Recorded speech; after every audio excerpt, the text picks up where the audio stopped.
Mes amis, bien le bonsoir. Du sport aujourd'hui en Corée du Sud.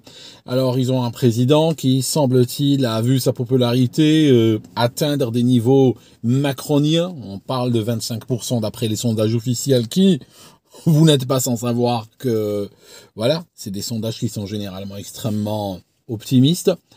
Et puis, ce qui se passe, c'est que il a décidé, parce qu'il allait vers une procédure de destitution, eh ben, pour bloquer ses adversaires politiques et empêcher sa destitution, qu'est-ce qu'il a fait? Il a appelé un état d'urgence, il a déclaré la loi martiale et il a fait sortir l'armée. L'armée est arrivée au Parlement, elle a tout bouclé. Et en fait, ce qu'il voulait, il voulait empêcher toute activité politique et empêcher justement que le Parlement ne se réunisse. Les parlementaires ont réussi en escaladant un grillage, ils ont réussi à entrer dans l'enceinte du Parlement, ils sont réunis et ils ont voté à l'unanimité. Regardez, il y a quand même des pays où les gens défendent l'intérêt du pays, l'unanimité, la levée de la loi martiale. Devant le fait accompli, l'armée n'a pas le choix, ils se sont dit, bon, il y a un vote légal qui a eu lieu, levée de la loi martiale, bam, l'armée s'est retirée du Parlement. Vous remarquez au passage, juste entre nous, ça c'est juste moi, des fois je suis un petit peu caustique, vous me connaissez. Remarquez que leur armée qui est censée les protéger contre le voisin du Nord, contre la Corée du Nord, un voisin extrêmement, n'est-ce pas, dogmatisé, puissant, surarmé, tout ça, n'a pas réussi à protéger le Parlement contre des parlementaires qui ont sauté par une grille. Bon, voilà, je vous dis juste comme ça.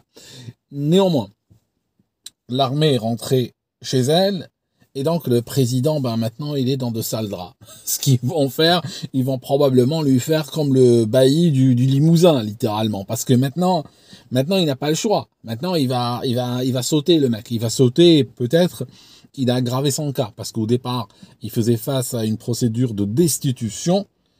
Et maintenant, c'est plus seulement de la destitution, mais ça risque de destitution plus punition. N'est-ce pas? Et voilà, là-bas, hein, quand ça punit, ils ont l'air gentils et tout ça, mais quand ils commencent à punir, ouais, ça va aller mal. Maintenant, autre chose. J'étais venu pour autre chose. Autre chose, c'est que, bon, j'ai appris, par ailleurs, que Trump va venir à Paris, à Notre-Dame. Pour moi, c'est une idée extrêmement mauvaise. À sa place, je ne traînerai pas beaucoup en Macronie, en particulier avant le 20.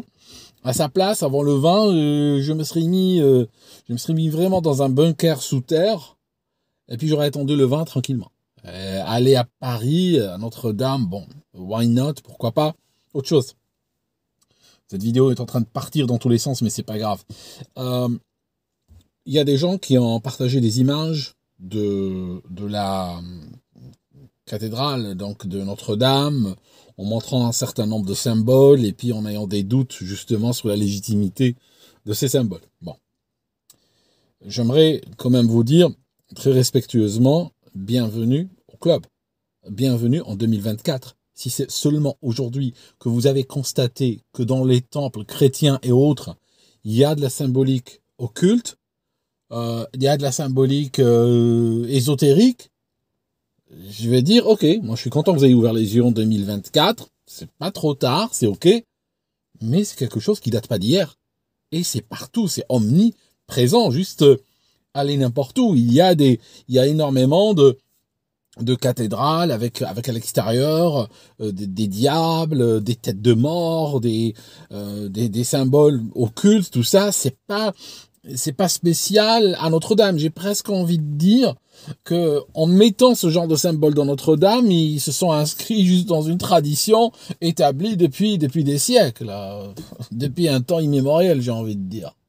Ok, on peut en parler à l'occasion si vous voulez, on peut aller dans le détail de ce genre de choses et tout ça, mais bon, il faut avoir l'esprit ouvert. Moi, je suis juste le narrateur du pourquoi. Moi, je peux vous dire pourquoi, je peux vous dire d'où ça vient. Mais ça peut perturber, ça peut vraiment devenir très très perturbant. Donc c'est pour ça que, bon, je dis rien, mais maintenant que les gens l'ont constaté dans Notre-Dame, bon, peut-être il est grand temps d'aborder ce sujet-là. Voilà, je vous dis juste comme ça, comme on dit, c'est une perche tendue, c'est une bouteille à la mer, c'est ce que vous voulez. Mais il n'y a rien de nouveau. Et effectivement, ceux qui ont observé certaines choses, leurs observations sont complètement valides. Sauf qu'il n'y a rien de nouveau là derrière. Alors, dernier élément que je voulais aborder avec vous, n'est-ce pas, mes amis, c'est que hier, quand j'ai parlé du standard, je n'ai pas parlé de standard hier, je parlais de dédollarisation, j'ai parlé des BRICS, j'ai parlé de Trump qui monte au créneau en disant il va falloir accepter nos dollars, sinon, il commence à menacer, tout ça. Et puis, il y a des gens qui ont dit que Trump, il pourrait revenir au standard or, comme au siècle passé, et puis, voilà, sauver le dollar, et puis on reprend le business comme avant. Alors, mes amis, je vous dis un truc, et vous pouvez prendre cette partie de vidéo et la partager avec qui vous voulez. Partagez-la avec votre économiste préféré. Et dites-lui, voilà ce que Aldo Cerrone prétend. Il n'y a jamais eu de standard or le siècle passé. Il n'y a pas eu de standard or. Si quelqu'un vous l'a dit, il vous a menti. Il n'y a pas eu de standard or. Ok? Je m'explique. On va revenir doucement sur le siècle passé et on va essayer de mettre les choses dans l'ordre. Regardez. 1931, le Royaume-Uni, à la brutale, cesse la convertibilité de sa monnaie, de la livre sterling. Et puis, dans la foulée, il la dévalue. Elle perd 40% de sa valeur en une nuit. Et la France se retrouve dans une situation délicate parce qu'une grande partie de ses réserves étaient en livres sterling. Le gouverneur de la Banque de France a appris la dévaluation, a appris la fin du standard or au Royaume-Uni. Il l'a appris par les journaux, comme tout le monde. Donc, ils ont perdu beaucoup d'argent. Et remarquez cette arnaque qui consiste à donner des billets. Je te fournis des billets. Aujourd'hui, je te vends n'importe quoi. Je te vends ma voiture, je te vends mon pull, je te vends ce que tu veux. Et puis, ce que je fais, c'est que je te donne une monnaie que je vais dévaluer le lendemain. Donc, quelque part, je vais te voler a posteriori. C'est ce qu'ils ont fait, les British, à l'époque. Et la raison, c'est que, tout simplement, c'est qu'ils faisaient de la réserve fractionnaire. Et puis, ils avaient une quantité infime, même pas infime en réalité. Ça dépend les chiffres qu'on trouve. Ils avaient 30-40% d'or par rapport à la livre circulante. OK. On peut dire qu'ils ont été affectés par 1929, par la crise de 1929, la grosse crise. OK. Parce que cette histoire, ils l'ont faite en 31. On arrive en 1933. 1933, que se passe-t-il? On a Roosevelt qui arrive au pouvoir. Roosevelt arrive au pouvoir et un de ses premiers gestes, un de ses premiers actes, c'était de passer l'Executive Order 6000 quelque chose, 6012, ne me citez pas, 6000 quelque chose, cherchez-le sur Wikipédia. Qu'est-ce qu'il a fait avec ça? Il faut savoir que le dollar américain était adossé à l'or. Donc on disait, comme certains disent abusivement, je tiens au mot abusivement, du standard or. Je m'expliquerai tout à l'heure. Donc, il disait que pour chaque dollar, on a 20, non, plutôt pour chaque once, voilà, laissez-moi répéter, reformuler. Pour chaque once d'or, on émet 20,67 dollars, 20 dollars et 67 centimes. Voilà, mettons grosso modo 21 dollars. Bon. L'idée, c'est que les Américains pouvaient librement échanger leurs dollars contre de l'or comme ils le voulaient. De la sorte que celui qui avait un dollar en main, il avait en réalité un certificat d'or. C'est comme si je vais déposer mon téléphone au clou, je vais le déposer au clou, et puis j'obtiens un reçu, et ce reçu, je ne l'ai pas eu par hasard, ce reçu, je l'ai eu contre le dépôt d'un téléphone qui a de la valeur, et après je vous dis, tenez, je vous vends ce reçu. Je vous le vends contre un service, je vous le vends contre, je sais pas, vous me rendez un service, vous me vendez, je sais pas, votre veste, vous me vendez des livres, vous me vendez un pantalon, des chaussures, et je vous dis, je n'ai pas de quoi vous payer, mais je vais vous donner ce reçu. Ce reçu, c'est un reçu de dépôt pour un téléphone qui a de la valeur, pour un iPhone. Donc, à ce moment-là, c'est comme si je venais de créer une monnaie garantie par un iPhone. Et après, vous-même, vous allez soit au clou chercher l'iPhone et le vendre, soit ce que vous faites, vous-même, vous payez avec ce reçu au porteur quelqu'un d'autre, n'est-ce pas? Vous voyez, c'est un peu l'idée du reçu. Donc, le dollar était un reçu contre de l'or. Ça veut dire que contre ce dollar, il y a de l'or qui est déposé en banque. Tu veux soit aller chercher l'or, soit tu veux échanger le dollar. Et puis, le jour où quelqu'un a envie de chercher l'or, il est bienvenu. Bon. Après la crise de 1929, l'administration américaine a commencé à imprimer de l'argent. Parce que c'est toujours pareil. Dès qu'un État se retrouve acculé, dès qu'un État a des problèmes, a des soucis, c'est quoi le premier réflexe? C'est imprimer de l'argent pour s'en sortir, pour payer des subventions, payer des salaires, acheter la paix, grosso modo. Donc, 1933, ça fait 4 ans, on est 4 ans dans la crise, qui a duré très longtemps, qui d'ailleurs s'est arrêtée avec la Deuxième Guerre mondiale, en 1939.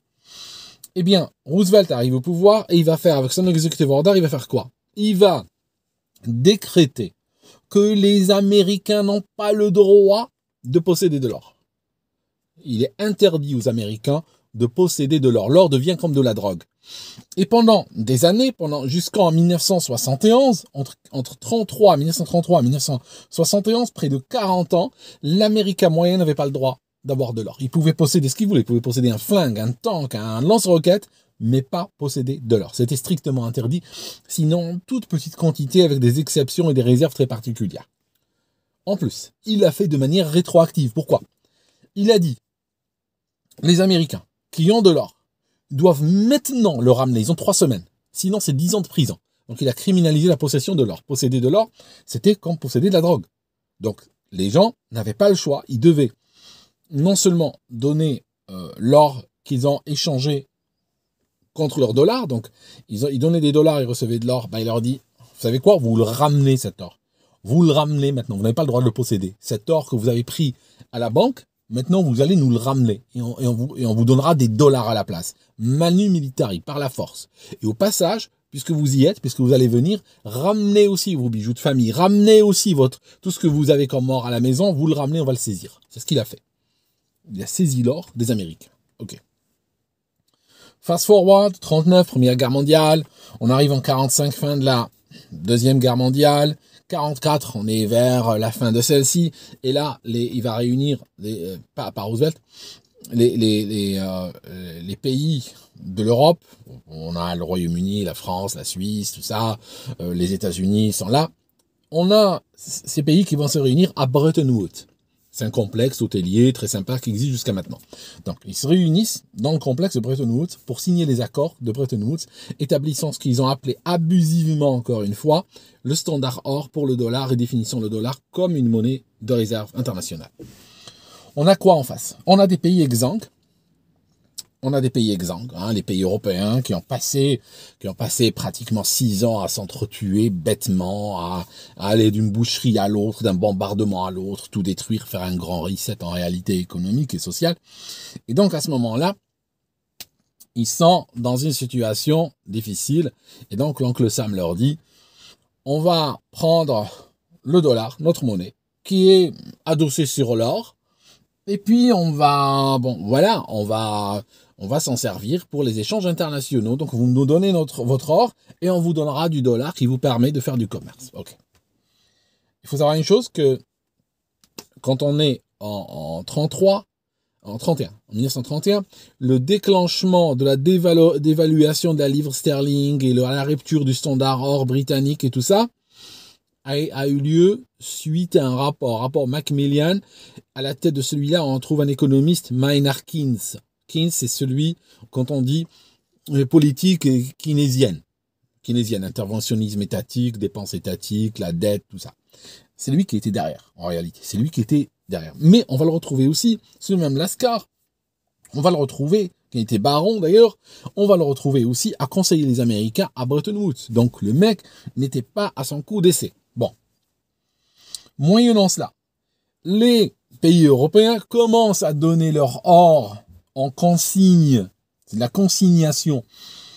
Parce que, encore une fois, le dollar était comme un reçu de consignation sur l'or.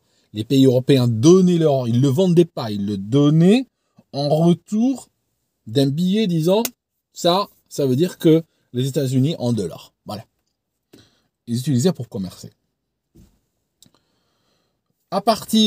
Alors les Américains, ce qu'ils commencent à faire, ils commencent à imprimer. Ils commencent à imprimer des dollars de plus en plus. Alors au départ, bien entendu, les premiers temps, on est dans les années 40, 50, ils avaient toujours de l'or pour couvrir leur position en dollars. Ça c'est bon, ils étaient honnêtes. À partir de 1960, les deux courbes se croisent. Ça signifie à partir de 1960, il n'y a plus de couverture. La banque n'est pas couverte. Que se passe-t-il avec cela? Ça veut dire que grosso modo, les Américains sont en train d'émettre plus de dollars qu'ils n'ont d'or en réserve. Ils sont en train de faire de la réserve fractionnaire. On accélère, on arrive au début des années 70. Que se passe-t-il? On a Nixon.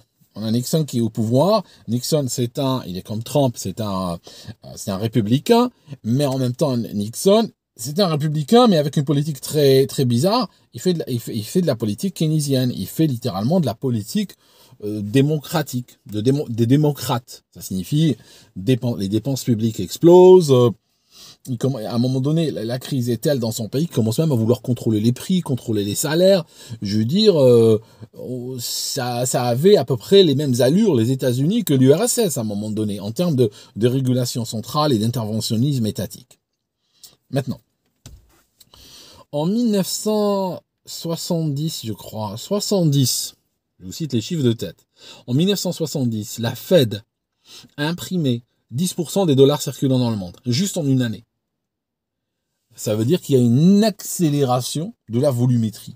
Ils sont en train d'inonder le monde avec des dollars qui commencent à arriver en grande quantité. Et ça, c'était déjà très visible depuis les années 60. Dans les années 60, qui avons-nous en France? On a le général de Gaulle. Le général de Gaulle, lui, a toujours été contre l'histoire, l'avantage, le privilège ahurissant du dollar. Ça veut dire quoi? Ça veut dire que ce privilège, comme je vous l'ai dit hier, fait que n'importe quel pays qui veut obtenir pour un billet de 100 dollars, par exemple, eh ben, il doit fournir pour 100 dollars de n'importe quoi. 100 dollars de récolte, 100 dollars de pétrole, 100 dollars de gaz, 100 dollars de travail, de ce que tu veux. Tu es obligé de travailler pour 100 dollars. Là où les États-Unis vont au bureau des gravures, ils demandent 100 dollars et ça sort, ça coûte quelques centimes, ça coûte rien du tout. C'est pour ça que d'ailleurs Trump veut et exige et insiste que les gens lui prennent le dollar, parce qu'il peut en imprimer autant qu'il veut. Donc si les gens commencent à lui rejeter le dollar, il est très embêté.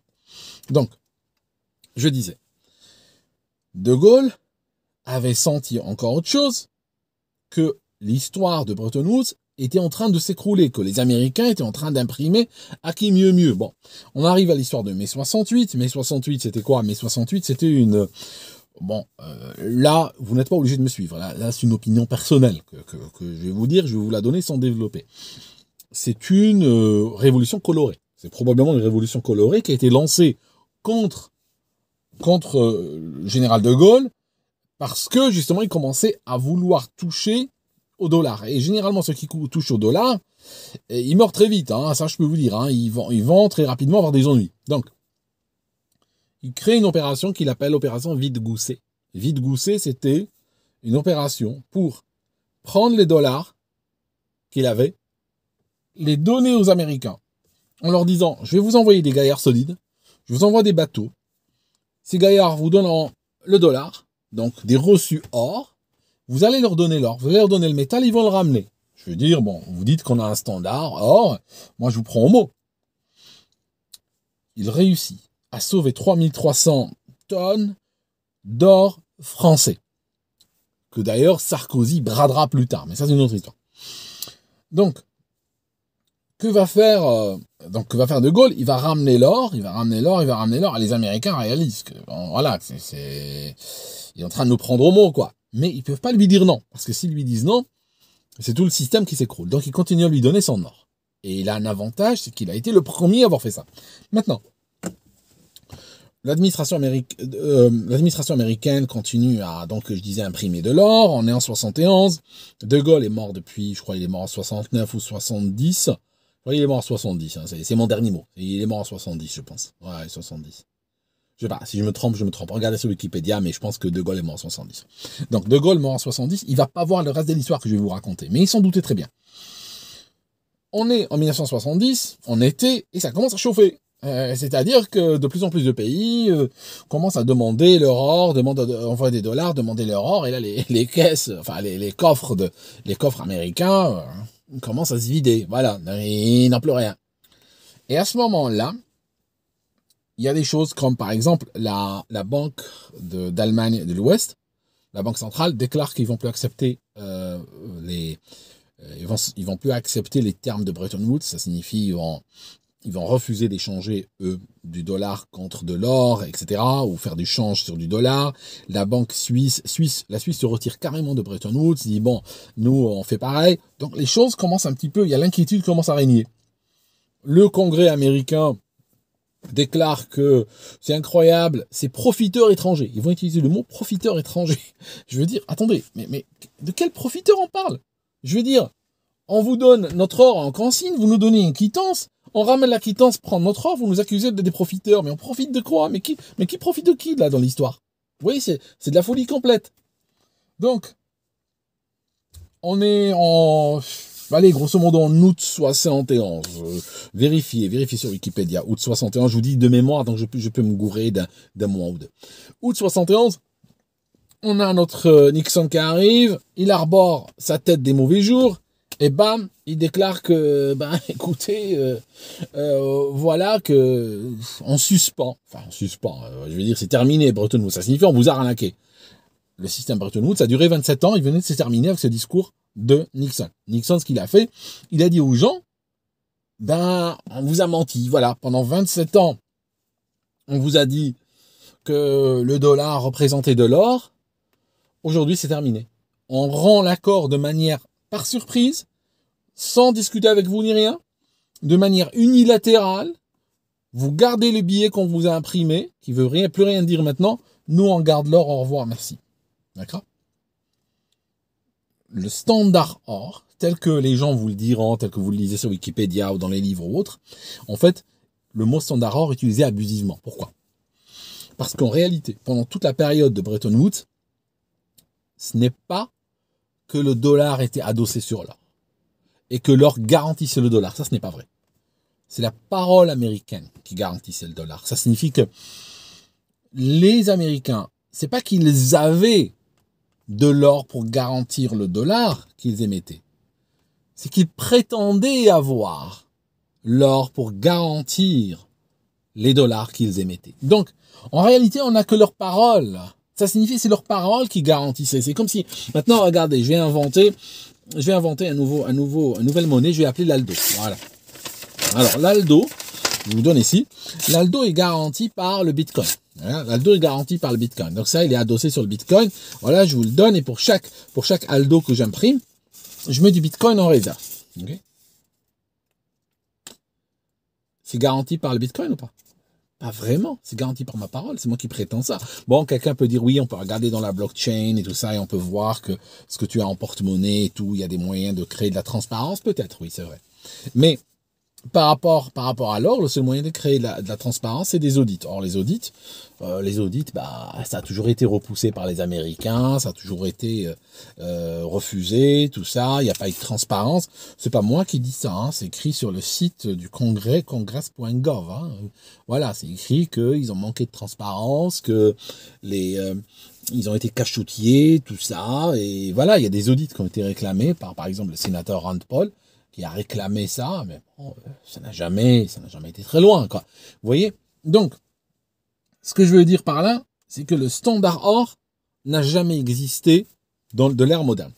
La seule manière d'avoir un véritable standard or, c'est je te donne une pièce en or. Ça signifie que je te donne une pièce en or massif. Voilà. Je prends une pièce et je te dis, voilà, cette pièce, par exemple, elle fait 100 grammes. 100 grammes d'or, 24 carats. Voilà. Là, tu l'as en main, tu l'as dans ta poche et tu sais que tu as de l'or. Là, c'est pas la parole de qui que ce soit qui le garantit. Là, c'est pas la parole. C'est pas garanti par la parole. C'est garanti par l'or physique qu'il y a dans ta poche. Mais malheureusement, comme on a considéré que c'était pas très pratique à utiliser, que c'était lourd, c'est casse-pied et tout ça, on a préféré le garder en coffre et émettre du papier qui le garantit. Mais bon, voilà. L'histoire, c'est que ça n'a pas existé, c'est de l'arnaque. Donc, Retour donc à la case départ. Si par exemple demain les États-Unis disaient on va créer le dollar or, ça serait une autre arnaque. Ok, ils vont créer le dollar or. Ils vont faire exactement comme ils ont fait dans le passé à Bretton Woods. On va faire la même chose. Ok, on a le dollar or. Tout le monde donne son or. On reçoit du dollar or. Puis au bout de... Le Bretton Woods, ça a duré 27 ans, ok? Le Bretton Woods, ça a duré grosso modo 27 ans sur le papier. Même si en réalité, ça dure un peu moins. Mais le fait est que aujourd'hui, s'ils font ça, ça va tenir combien de temps? Ça va dire 5 ans, 10 ans, et après on réalise qu'ils sont en train d'imprimer comme des malades, et ils commencent à refuser de donner les dollars. D'ailleurs, vous constatez une chose, que en 1933, avec Roosevelt, quand ils ont abandonné les standards or pour les Américains, pour le peuple américain, ils étaient à 20,67 l'once. Bretton Woods valorisait le dollar à 35 dollars par once d'or. Vous voyez, donc il avait déjà perdu grosso modo 70% de sa valeur déjà, n'est-ce pas? Donc, si aujourd'hui ils disent ou ils prétendent créer un standard or, ben on part sur la même chose, on part sur la même histoire, ça sera une nouvelle arnaque, c'est tout. Et puis au bout d'un moment, ben, ils diront on est désolé, on n'a pas d'or, on n'a plus rien, on rend l'accord, et puis vous restez avec votre papier, c'est tout. Okay. Donc tant qu'on n'a pas l'or physique, ben, on n'a rien du tout, c'est tout, aussi simple que ça. Voilà mes amis, merci d'avoir écouté cette vidéo jusqu'ici. Parlant d'arnaque, laissez-moi vous rappeler mon livre L'escrologie, disponible sur Amazon en version papier et en version Kindle également. Un livre, il y a des gens, ils ont été retournés de sa lecture. Moi, j'ai été retourné de son écriture aussi. Hein. Je veux dire, il y a plein de choses. Il y a plein de choses que je ne savais pas avant d'écrire le livre. Je veux dire, voilà, hein, c'est en explorant, en cherchant, en parlant à des gens, en enquêtant que, waouh, on découvre. Autre chose aussi, j'aimerais vous dire au passage, ce livre n'est pas écrit comme une thèse de doctorat. Ça signifie que je ne vais pas aller mettre 50 pages à la fin avec des liens et des sources. Par contre, dans chaque fois que je cite quelque chose, je mets des noms, des dates, des lieux, et donc une manière indirecte de vous donner assez de mots-clés pour que vous puissiez vous-même chercher et explorer et trouver non seulement ce que j'ai dit, mais probablement aller même plus loin. Parce que moi, je suis plus pour chercher, pour enseigner à pêcher que de donner des poissons. Donc moi, je ne donne pas de poissons, j'enseigne plutôt à pêcher. Mais je vous assure que tout ce qu'il y a là-dedans est béton, dans ce livre et dans les autres d'ailleurs. Hein, c'est toujours le même mécanisme. Je ne veux pas écrire comme une thèse de doctorat, ça devient vite barbant, avec plein de chiffres, des renvois de pages, des renvois à la fin du chapitre et tout ça. Ça fait beaucoup de pages mortes. Hein. Ce livre-là, par exemple, je pris au hasard celui d'Apollo, il fait quoi? Il fait 240 pages, quelque chose comme ça. Ah là c'est une édition d'auteur, de tests et tout ça, elle n'a pas la numérotation de pages. Je crois qu'il fait 240 pages, j'aurais pu rajouter 60 pages de références. Ça, le livre aurait coûté 20% plus cher à envoyer et tout ça et à imprimer. Vous l'aurez payé plus cher pour juste des pages et des pages de références, alors que il y a suffisamment dans le texte pour retrouver de quoi je parle. Merci mes amis d'avoir écouté la vidéo jusqu'ici. Désolé pour la longueur de celle-ci, je n'étais pas parti pour parler aussi longuement, n'est-ce pas? Mais voilà, merci encore d'avoir suivi et on se voit dans une prochaine.